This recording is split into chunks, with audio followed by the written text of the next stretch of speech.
everybody, and welcome to the Investment and Strategy Committee meeting for August 19th. Councillor Berg was kind enough to land an acknowledgement for us earlier in the morning. The voting members of this committee are myself, Councillor O'Connor, Councillor Blackmore, and of course, Her Worship Mayor Clayton. I will start by asking for a motion to adopt the agenda. Councillor O'Connor. I move to adopt the agenda.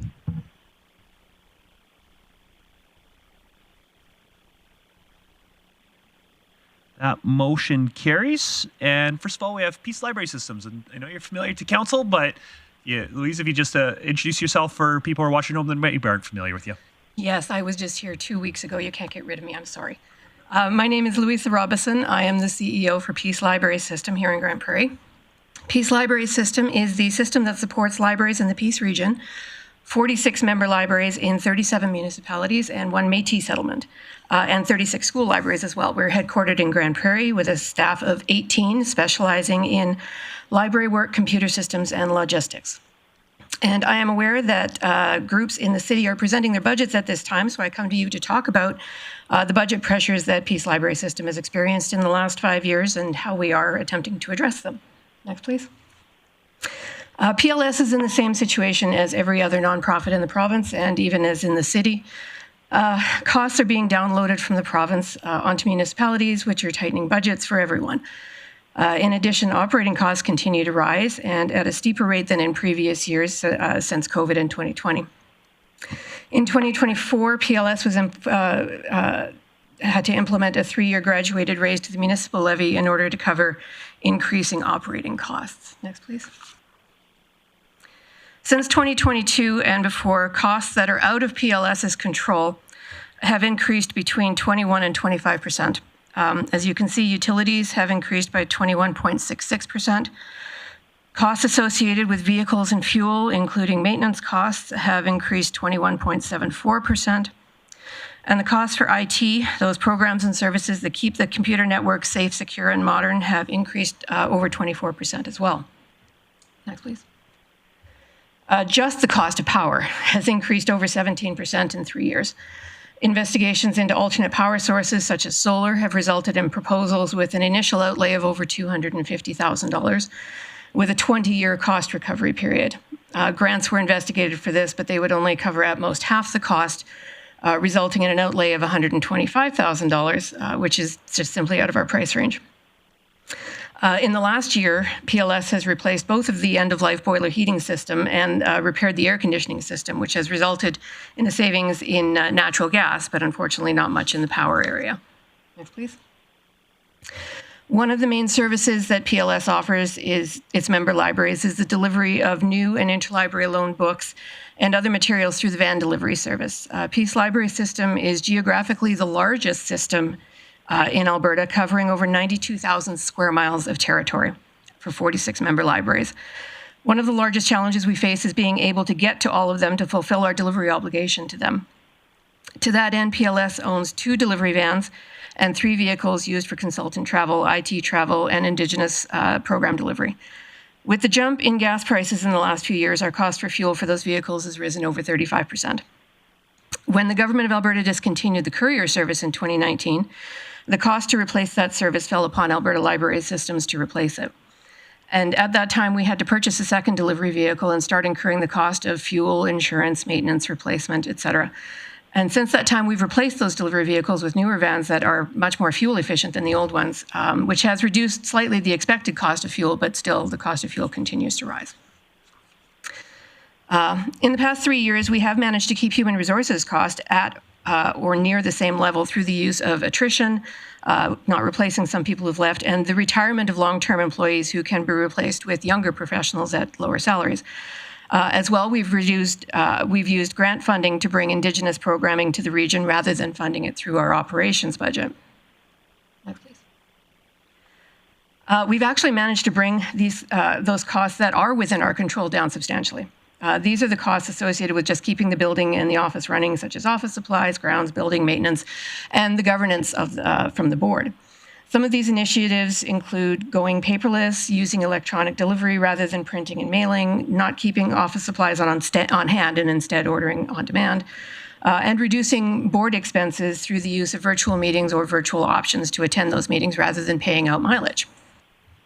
Next. With Peace Library System being able to provide service to those 46 member libraries, we are responsible stewards of public funds. While we find efficiencies where we can, and we consolidate costs within the system rather than having each library pay for these services individually. Those costs and services would be much more expensive if each library had to provide them individually. The collaboration and the sharing and economies of scale that PLS can provide then frees up libraries to dedicate their staff time and limited municipal resources to directly servicing the public. The work that we do at Peace Library System ensures that libraries throughout the Peace region have the same access to high-quality library service as the large urban centers while still being able to be a small-town library. And that's all I had to say. If you have questions, I'm... Councillor Blackmore, then O'Connor, then Mayor Clayton. Thank you, Chair Bressy. I'd be curious about the costs that you incur on your board member expenses. I think everyone on your board is actually a representative of your municipality somewhere. Yes. I'm wondering why their mileage and hotel costs wouldn't be covered by their own municipality. Some of them are, and then those that are not are covered by the system when they travel. And that was a decision that was made, I think, when the system was formed back in the late 80s. It's a board policy, and I would be open to changing that policy if the board were to want that. Noted. Councillor O'Connor. Yes, thank you very much, Louisa, for coming in. Excuse me. Just curious, with the amount of travel to get all the books sent out, have you seen a change in how many electronic books are being given out? But then again, there's an offset cost on what it costs for electronic because they've upped the price on that. Can you give us an update on what that looks like? The circulation of both physical and electronic resources continues to increase at pace. There was a spike in 20 and 21 for electronic resources, and then it came down slightly in 22, but now we're back to COVID levels of circulation for electronic resources. And as you say, it does just continue to go up just because they're really handy. But again, they cost in the neighborhood of 3 to 4 times the amount of a physical volume. The circulation for physical volumes continues to increase year over year over year. The only year that it has ever gone down was 2020. And then even then it went down, I believe in my last report, it was 12%. And now we're back up to 25% over pre-COVID years. I find that really surprising. Glad for the update. Thank you. Mayor Clayton. Thanks, Chair Bressy. Appreciate the information. And you know, with the report, appreciate the financial oversight that you're trying to strengthen and share for the members. I have multiple questions. I feel this conversation is a better conversation with all of council. So I'm wondering what you're hoping the outcome of today's delegation is. This was just for your information, because I know that there are always questions around our budget, and because we have a different relationship with the cities and most community groups, we have a contract instead of a budget ask. I figured I would come and talk about how we are managing our budget, and we will, when we put out our budget for this year, you should be getting it in October. I can come and talk about that again. So I'll ask a couple questions just for council's information, or committee's information rather, and then maybe happy to make a motion following that. But one thing that jumped out at me, you mentioned that the province had new downloading, and I was curious if you could give me some specifics of new downloaded things to your organization. They used to cover the cost of platforms for our ebook resources, Overdrive and Cloud Library. They're discontinuing covering that. They've discontinued one of the language platforms. So if we want to language learning platforms. So if we want to continue with that, we have to pay for it ourselves. We've actually chosen not to, simply because of the cost, and we just don't have room in the budget for that cost. And as I say, back in 2020, the cost of the courier service, but that was 5 years ago now. If I could, until you have someone else. Thanks, Chair Bressy. I'm curious, you mentioned newly added members, and it's great to see the province have growth in all areas of the province. So can you tell me, are there minimum expectations if a small community of 500 people pops up due to a strong agricultural initiative, and they reached out, they want to become part of the Peace Library systems because they feel that they want to have books delivered to them? Are there any minimum expectations based on a per capita funding model? Obviously, being the largest member, we're going to continue to pay the largest amount. We've seen growth, so there's an increase there for you. Your ask for an additional increase on that becomes significant when you're the largest member. But is there a minimum financial contribution when smaller communities ask to join? Smaller communities and large communities all pay the same per capita rate to us for membership. But small communities and large communities are expected to fund their own libraries at a rate that can allow them to function. The minimum expectation would be that they fund their library enough to be open. I believe it's a minimum of 10 hours per week to fund a person to run it. And admittedly, there are libraries in this province that actually don't meet the minimum requirements. And if those libraries want to become a member of a system, then that minimum requirement is just to pay the membership fee and to pay the allotment fee so that their libraries can continue to buy new books. In fact, we're having those discussions with a couple of Indigenous communities right now. Okay. I had one more, but it's for administration. So. Sure. Yeah. I think for me, not really a question about putting all my cards on the table of kind of my thinking around it. And I'm curious to hear your response, but also if I'm lucky enough to be here in October, something that I'll really be considering when we get to the budget is there's kind of two minds for me as a citizen of the province of Alberta who pays provincial taxes, very eager to have my provincial taxes going towards supporting libraries in small towns. I get how important that is, and with my work with Alberta municipalities, very excited to be doing provincial advocacy for library system work across the province. So I don't want to downplay how important I really do think that libraries are. I know they're the heart and blood of a lot of small communities in many ways. When I'm at this table, though, as a municipal councillor, really hard for me to say, hey, I want to spend City of Grande Prairie municipal money to support libraries and other communities, because I don't think that's our mandate as this body. So I guess what I'm always trying to figure out with Peace Libraries and struggling to understand is what are the benefits that the City of Grande Prairie, that the Grande Prairie Library gets from being part of the system, and how much of the funding we're given is going to actually benefiting our residents directly versus subsidizing other communities. And is there any way to quantify that, or is there? Yeah. The benefit that the Grande Prairie Library has is that it's a member of the system, which is a member of a consortium, which is a member of the province at large, meaning that the Grande Prairie Library doesn't just have access to what's sitting on Grande Prairie Library's shelf right now. It has access to all of the collections in all of the libraries in all of Alberta, including universities, smaller specialized libraries, colleges, technical libraries, things like that. It also has access to the interlibrary loan system, which means you get access to all of the resources across Canada and sometimes into the States and Europe, depending on where we have to go to get a resource that somebody needs. You have access to the electronic resources that the province puts out, the databases, all of that stuff, and that all comes through Peace Library System as a provincial resource. As a way to quantify the actual dollar value, I think I did present that here a couple of weeks ago. You get a value or a cost avoidance of a little over $5 to 1.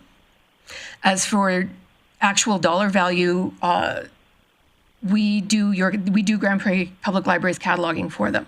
So a cataloger, give or take $65,000 a year plus benefits, plus all the resources, plus a place to sit, all of that stuff.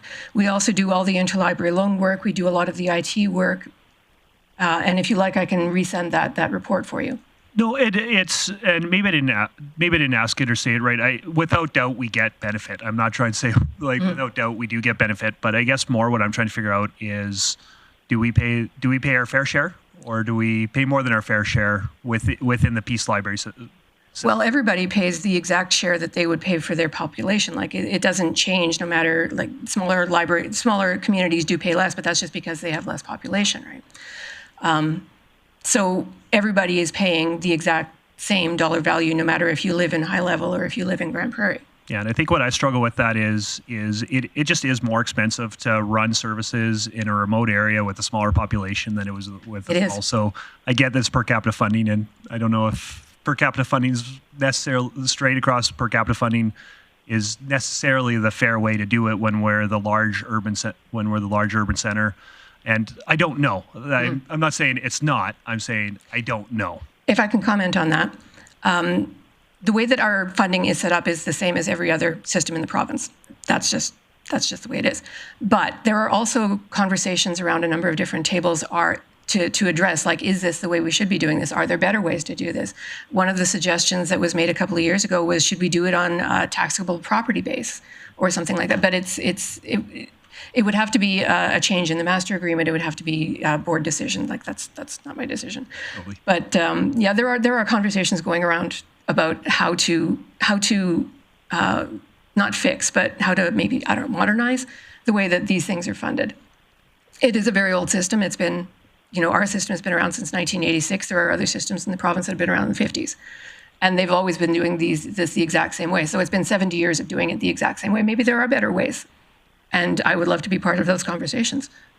And certainly appreciate you coming here proactively, start talking about it, so it's not just in the middle of, we can start thinking about it. It's not just everything in October, so certainly appreciate that.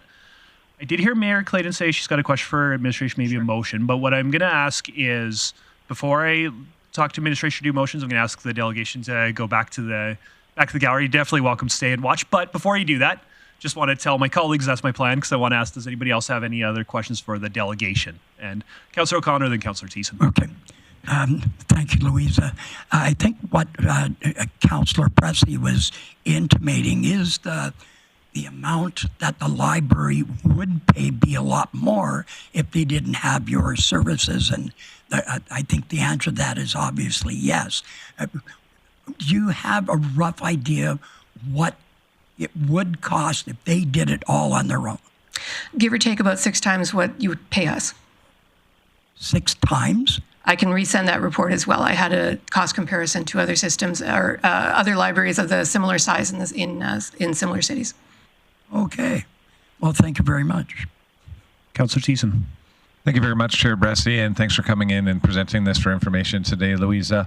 I was going over your tables this morning as part of just seeing what was coming up on the other committee packages, and there was something that jumped out at me, and I'm hoping you can reconcile it. It's in regards to travel with Peace Library Systems, which is a big part of what you do, going all over the North Peace. But in 2 separate tables, there's one fuel and vehicles, and then there's another one simply for fuel. So what I'm trying to reconcile is there was a market drop in 2023 between the amount spent on fuel and vehicles. It's $39,000. And then the total for fuel is $30,000 for that. So at first I thought, oh, well, they didn't buy a vehicle. But then it looks like, hey, we use a lot of gas here on that. So I guess my question is there's a steep decrease and then a steep increase for 2024 under fuel and vehicles. Are those 2 tables, the strictly fuel table and the fuel and vehicles table, are they supposed to be combined, or is that fuel table just, this is what we spent on fuel and this is what we spent on vehicle maintenance and other stuff? We had a change of accounting systems in 2022, and before that we were not tracking fuel alone. We were tracking costs for vehicles. So that included vehicle purchase, insurance, maintenance, fuel, all of that stuff. In 2022, we did buy a vehicle. It was a smaller vehicle. It wasn't a delivery van. In 23, we did not buy a vehicle. In 24, we did buy a delivery van. We also changed the way that we approach delivery for some of the far-flung places like High Level, Manning, Slave Lake, Grand Cache, we were using an external courier service, and we brought those in-house. So while we saved on that courier service, we also paid out more in gasoline. Okay. Does that make sense? It does make sense. So going forward, when you present these tables, fuel and vehicles will be there, or are you going to track fuel separately? We're now tracking fuel maintenance, purchase, insurance, all of that separately. And so I'll be breaking everything out. Okay, awesome. Thank you. Does anybody have any other questions for the delegation? Well, thank you, Ms. Robinson, for coming in and presenting. We appreciate it. And like I said, you're welcome to stay and eavesdrop on what's next to you, but ask you to go back to the gallery. Mayor Clayton, did you want in the queue? Yes, thanks. Just a question for the CAO in regards to an upcoming report and evaluation of library services. Can you tell me when that's coming back to council? Yes, as previously discussed with council, some of these questions are some work that we're doing and trying to. We're working with the Grande Prairie Library on identifying both the hard costs and then the access to material that we have, and so we're looking at bringing that to September 2nd. That is when our own Grande Prairie Library is presenting to council, and so we'll bring some hard data with that, and then council will make that determination about whether, based on some actual benefit to our residents for our contribution. What we are seeing is those as identified here, some costs increasing for servicing other communities as our ask and our population is growing. We're contributing more and more. There obviously will show it's a benefit for participation in this, but there will have to be a determination whether the current trajectory of increases is acceptable to council. It would likely mean a change of service if to preview it here, that we wouldn't access all the same services if we were not a member. But if we are on a trajectory that is outside of the budget increases that the municipality is receiving, as well as our own Grande Prairie Library is receiving smaller increases than is being projected here from Peace Library. But that report will be September 2nd to council. Does anybody else have any questions? Is anybody hoping to make a motion? Mayor Clayton? I'm happy to move to receive this presentation for information. Thank you. Certainly in order. I'm not seeing any discussion, so I'll call that to question.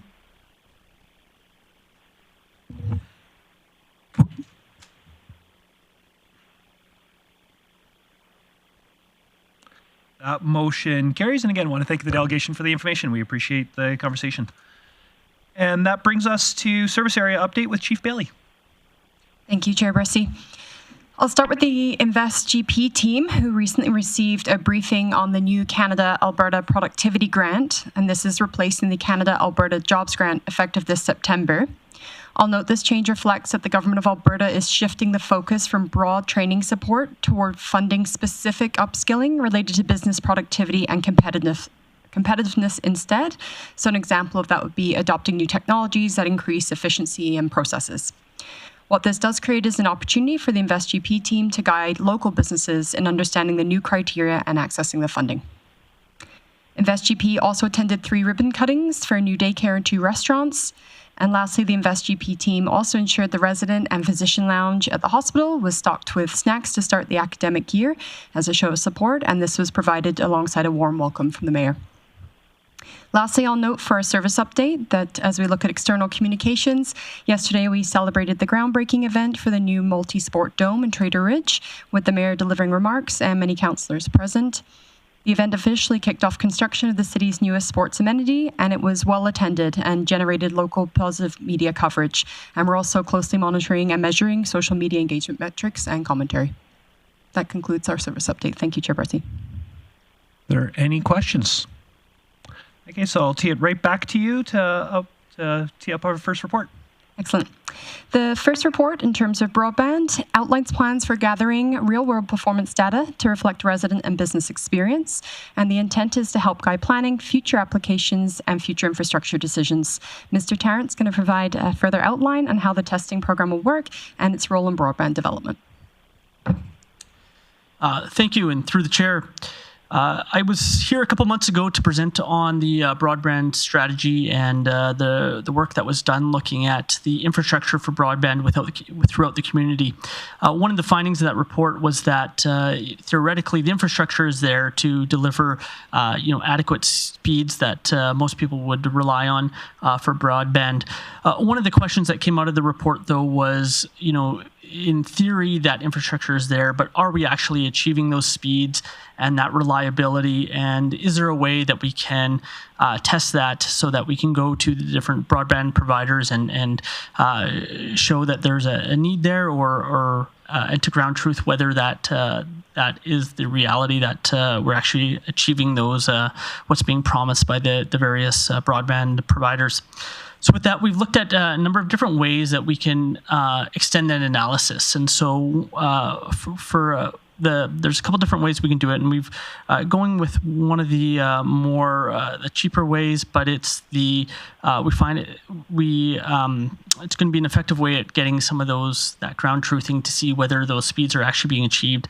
So we are going to be working with CIRA. It's the Canadian Internet Registration Authority, and they have a program. It's the Internet Performance Test program, and what it will do is we will be ground sourcing from residents in the city, and be going out to residents asking them to submit through a portal their internet speeds and quick little internet tests. But doing it through this program, what it'll do is build a database throughout the whole city, and looking at what speeds are actually being achieved, both upload and download speeds, as well as some reliability tests on there.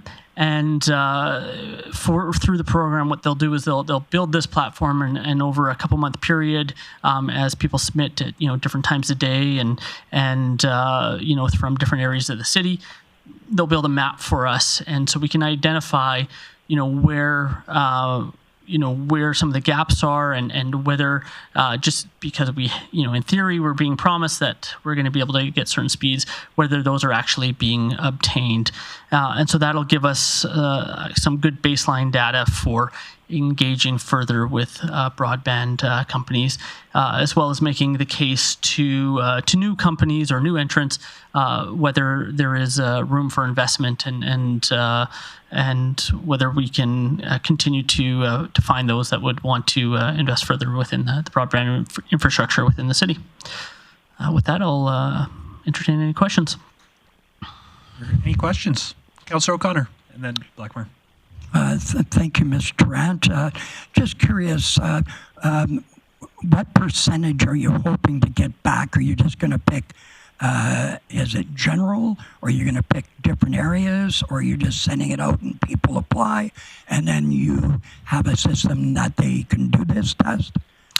Yeah, through the chair, we're looking to get, we've been told a good sample size would be about 400 to 500 different residences. Now, we want to look and make sure we get a good sampling from the different areas. And so we will be, initially we'll do some communications just asking anybody to participate. And as we get those responses in, we'll see if there's any areas that are, we're not getting people to submit from. And then we'll do some targeted, communications to make sure that we have a very clear picture. But if we have about 400 to 500 people submitting, that will give us a fairly accurate sample size for the whole community. Just to follow up. So on a sample base, 500 just appeared, no criticism meant here, just seems a little low. How many users do you feel that are using the service?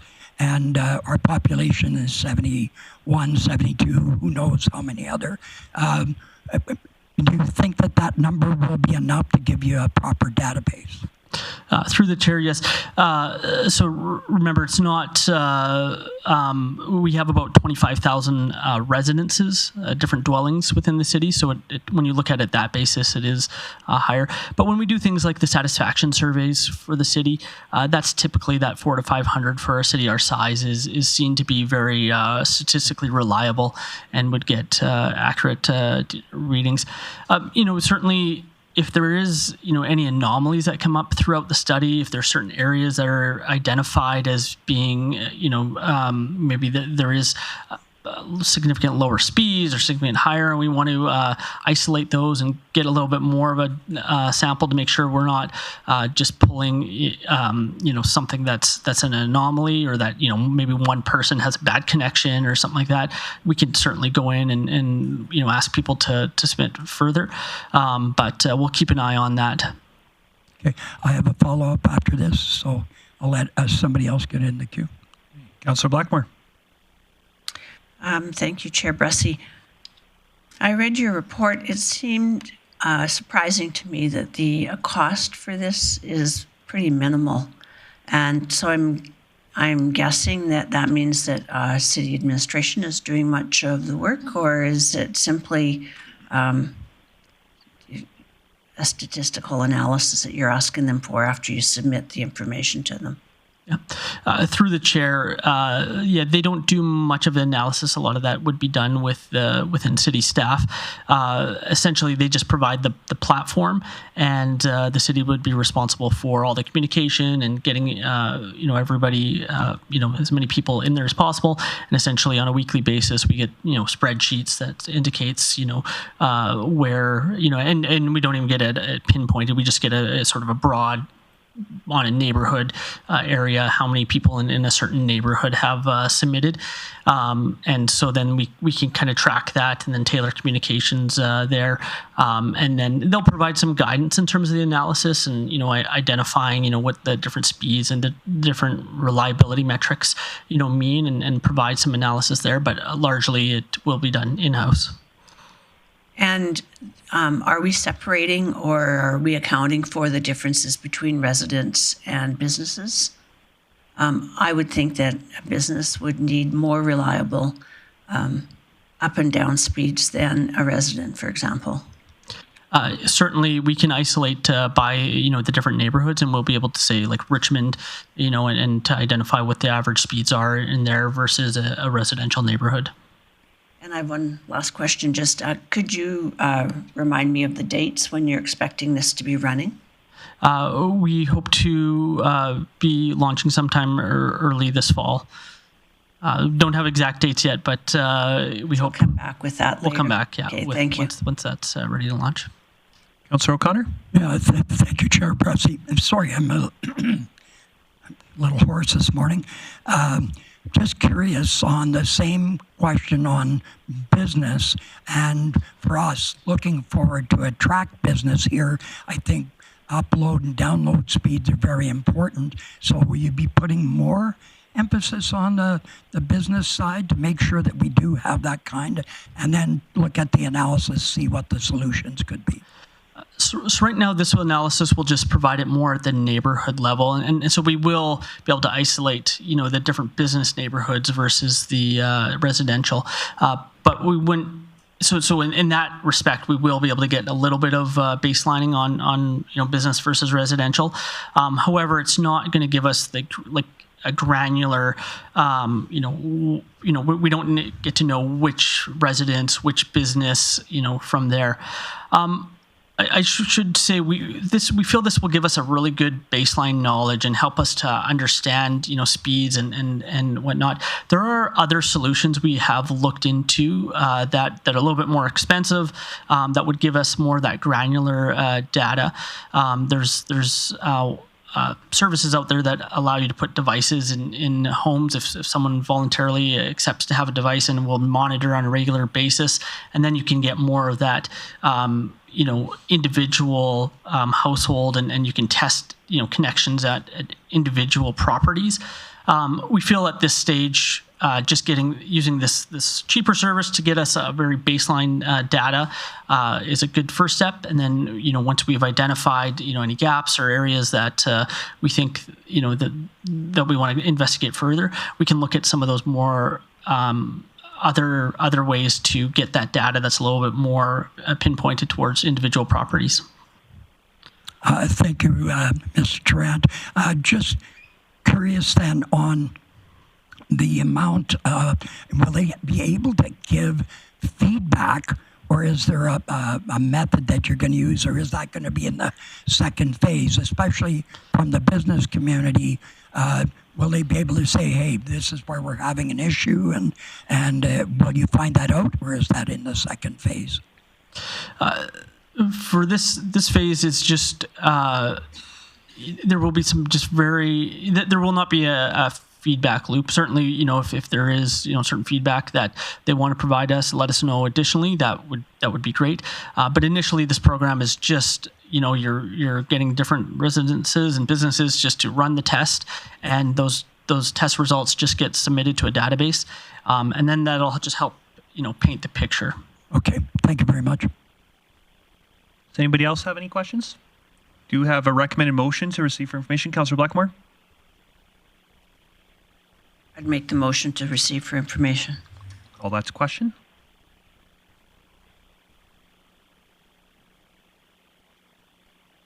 That motion carries. My last question, Mr. Tran, am I correct in assuming that this is the last report you're ever going to make to us? I believe so.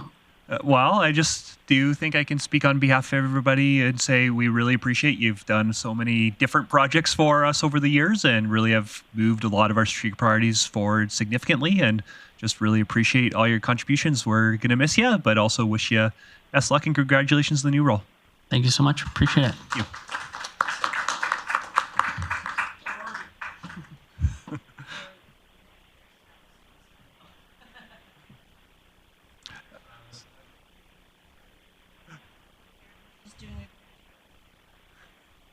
And I will hand it back over to Chief Bailey to tee up the next report.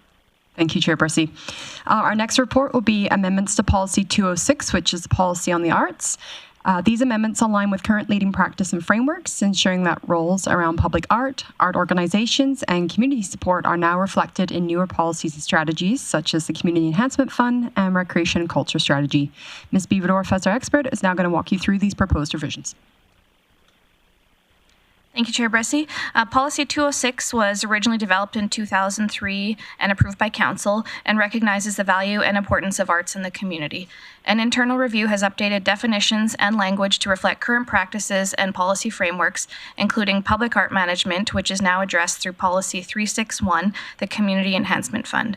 The Community Advisory Committee's role in supporting arts organizations and promoting arts development includes vetting public art projects for Council approval. Alignment with the Recreation and Culture Strategy also calls for a renewed vision for arts and culture. The updated General Principles section emphasizes stronger partnerships with local organizations and provides clear guidance on public art processes.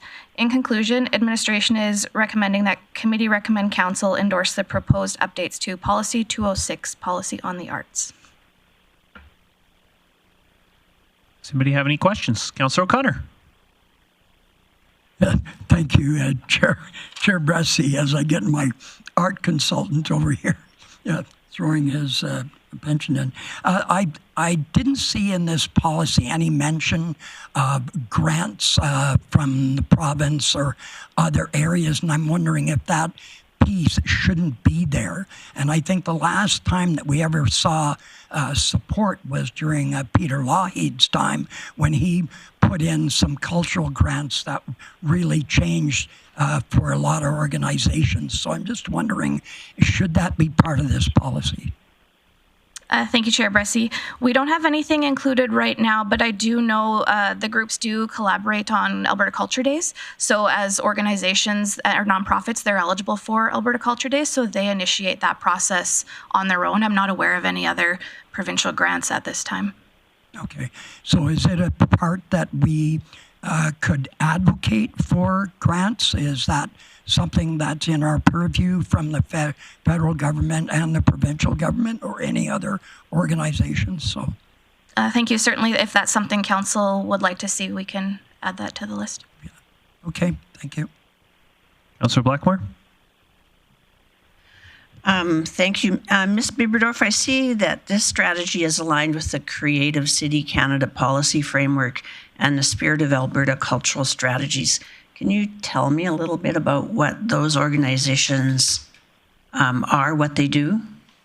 Yes, thank you, Chair Bressy. So both of those organizations support public art and a number of cultural aspects in the province and the country, and they were resources that were used to guide the Recreation and Culture Strategy. So RC Strategies pulled on both of those organizations to support the development of the strategy. So is there any granting opportunities through those organizations? Thank you. Yes, there are some that the municipality wouldn't be eligible for, but some of our nonprofits can, and anytime they come up, we do circulate them to our group. And the same would apply for the Alberta Foundation of the Arts? Correct. Yeah, okay, thank you. Not seeing any other questions. Is anybody prepared to make motions? Councillor Blackmore? I would move that the committee recommend council approve updates to policy 206, the policy on the arts.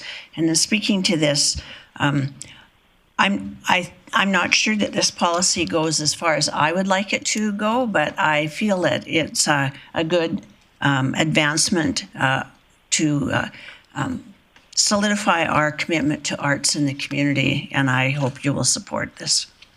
Thank you. Not seeing any discussion, so I'll call that to question.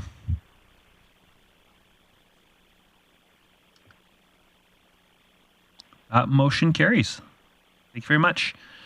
And then I'll turn it again to Chief Bailey to tee up the final report. Thank you, Chair Bressy. This report responds to Council's direction to explore alternatives to formal petitions through broad expressions of support.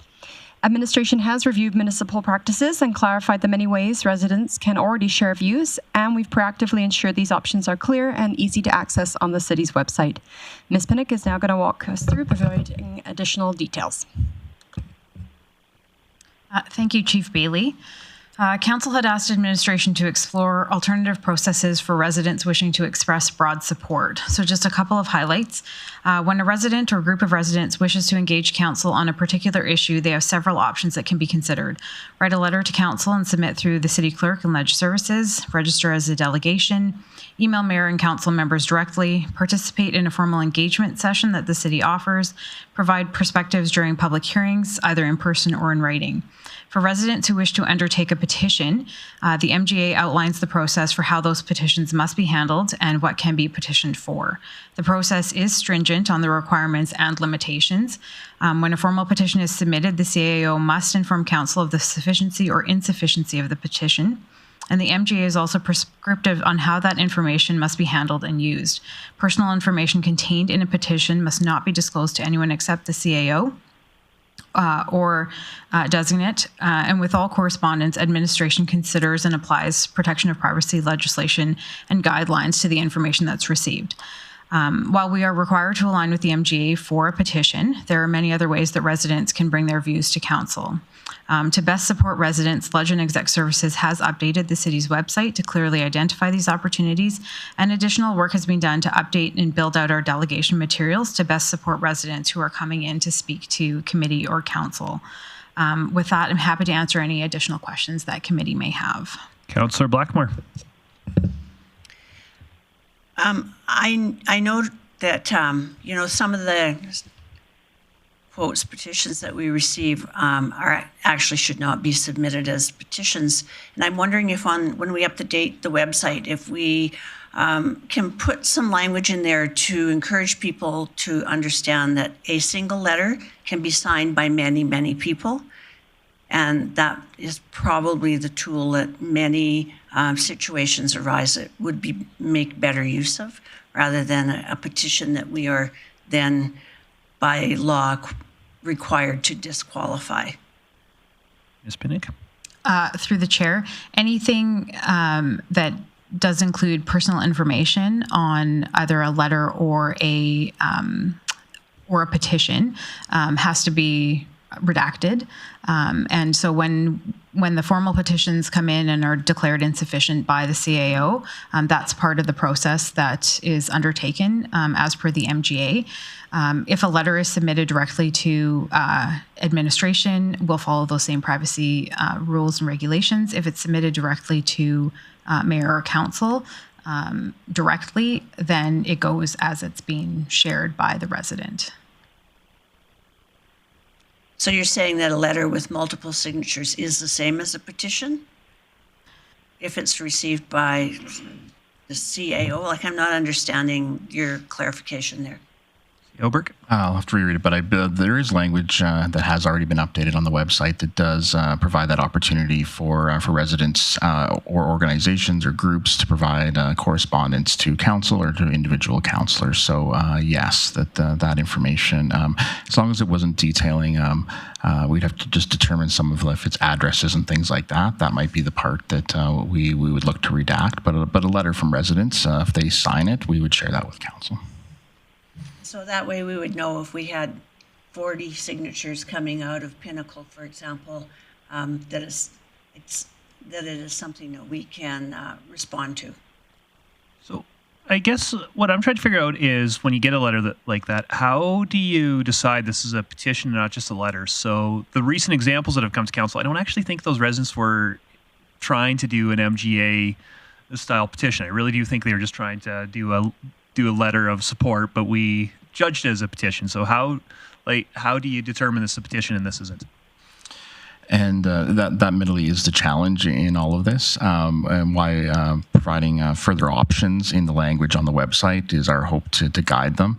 Actually, one more suggestion I'll probably add in here is for them to contact the clerk and ledge services for some guidance if they're looking for how best. I think we can provide some coaching, but it is. If it appears to be a petition, I have to treat it as a petition until it isn't.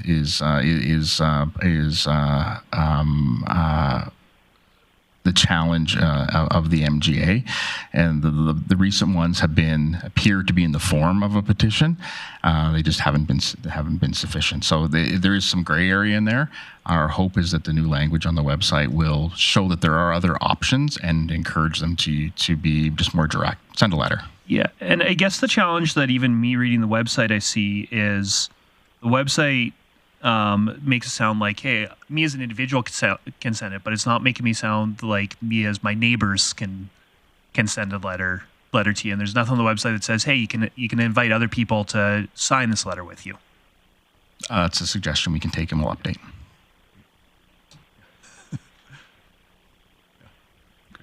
Yeah, and I guess what I'm trying to avoid is when we declare these things as insufficient, I really understand why we're doing that from the MGA. At the same time, residents don't understand why we're doing that. And I think it is actually quite insulting to them sometimes when we say, hey, we know that you did this work, but it's insufficient for us. And they just don't understand the language. And so that's what I'm trying to get away from, is I hate that declaration of insufficiency for these community letters, because they really are sufficient to express what they're trying to express.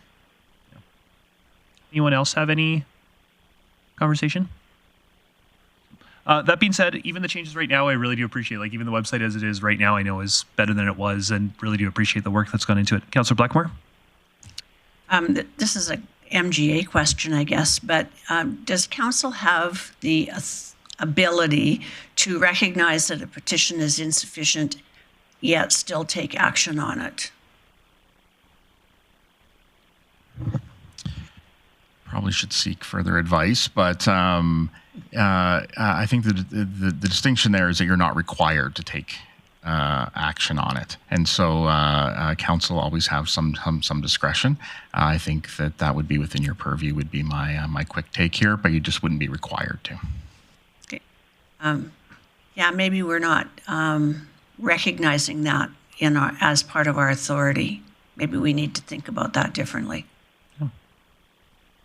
Councillor O'Connor? Yeah, I agree with Councillor Blackmore. Our community is trying to communicate their concern about whatever issue it is, and they want to be heard. And I think it's important we're seen to be heard and not following that path of a petition, and which requires all kinds of issues. So I'm just wondering, is there a different method that we could use? And it sounds like you've got something coming, but I'd be interested to see what that is so that councillors can actually take some action and say, hey, this is important. We need to take some steps. Anybody? I'll do business when you're ready. Anybody else have any questions or comments they want to make? Awesome. Well, Councillor O'Connor. Yes, I move that committee receive this report for information. Okay. And speak to that. I'll definitely support that. I just want to acknowledge administration. I know this is one of those areas where it's kind of awkward. We're playing in your sandbox a little bit with the some micromanaging. It's that awkward place where it's us plus corporate comms and city clerk. And so just want to acknowledge we appreciate the work and the working through the awkwardness of being in your sandbox a little bit with us. But that's definitely in order. I'll call that to question. And I'll vote in favor. And that motion carries. And my eScribe logged me out. I believe we've just got outstanding items list. Am I correct in that? All right, Chief Bailey. Thank you, Chair Bressy. We would like to request 2 items to be removed this morning. So that's item 1349, options to express broad support, and item 1358, policy 206 amendments, policy on the arts, given they're both presented this morning. Councillor O'Connor. Yes, I'd like to move the committee receive the August 19th outstanding items list as amended for information. Certainly in order. I'll call that to question, and I will vote in favor.